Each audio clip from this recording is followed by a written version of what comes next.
জিজ্ঞাসাবাদ করে দিয়ে যাবে এই কথা বলে ৮ বছর অতিবাহিত হয়ে গেল। আমি এই ভেতরের কথাগুলো জানবো, তার আগে জানতে চাই যে আপনাকে যে তুলে নিয়ে যাওয়া হলো এভাবে বিচার বহির্ভূতভাবে, আইন শৃঙ্খলা বাহিনী এভাবে আপনাকে তুলে নিয়ে গেল, আপনি একটা সময় যে বাহিনীতে কর্মরত ছিলেন, আপনারই কোনো সহকর্মী বা জুনিয়র যারা ছিলেন তারাই আপনাকে তুলে নিয়ে গেলেন এভাবে, তো এর পেছনে মূল কারণটা কি? মানে জামাত সংশ্লিষ্টতা কিংবা আপনি গোলাম আজমের ছেলে, এটাই কি আপনার অপরাধ?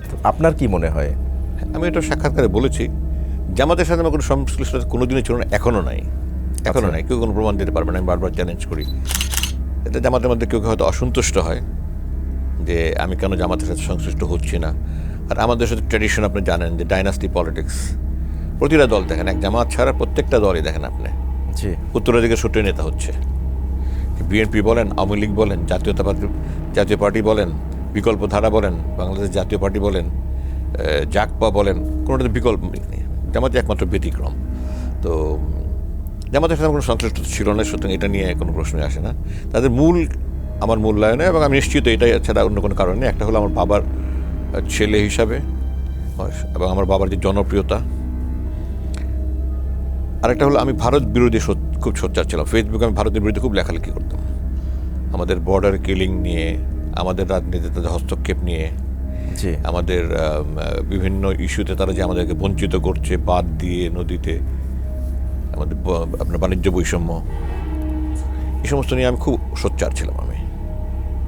তো এরপরে আমার মনে হয় আমার বাবার জানাজার সময় আমি তো আল্লাহ, আমার জীবনের সবচেয়ে বড় প্রাপ্তি এটা যে আমার বাবার জানাজা পড়ানোর সৌভাগ্য হয়েছিল। ওখানে আমি কিছু কঠোর কথা বলেছি, এরপরে তারা আমাকে নিয়ে খুব বেশি ভয় পেয়ে যায় আর কি।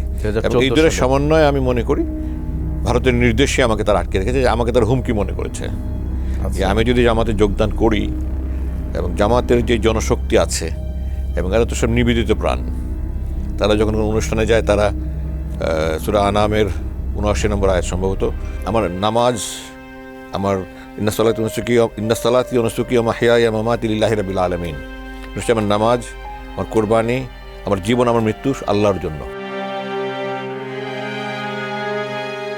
এই আয়াত পড়ে তারা যায় যে আমরা শাহাদাতের মর্যাদা নিয়ে যায়। তো তারা যারা মৃত্যুকে ভয় করে না, তাদের তো একজন 10 জনকে মোকাবেলা করতে পারে।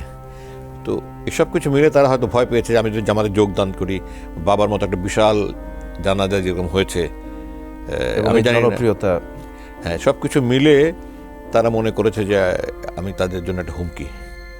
আচ্ছা, এই কারণে, এবং এটা ভারতের নির্দেশ হয়েছে, আমার কোনো সন্দেহের অবকাশ নেই।